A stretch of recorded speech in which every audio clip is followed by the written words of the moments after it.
Hey everyone, welcome back to another YouTube video, and in this video I'll be showing you guys how to contact Temu's customer service directly from the app. If you need help with an order, payment or refund, Temu's customer service is just a few taps away from your phone. Open Temu app and then tap U at the bottom right, and then scroll down and tap Help Center.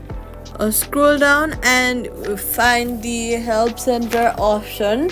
Next, what you're gonna do is browse the common issues listed, or scroll the bottom and tap customer service or chat with us.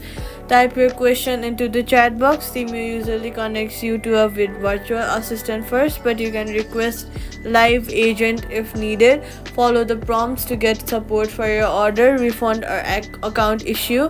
Privacy tip: always contact Temu support through the official app or website only. Avoid phone numbers or emails you find on random sites.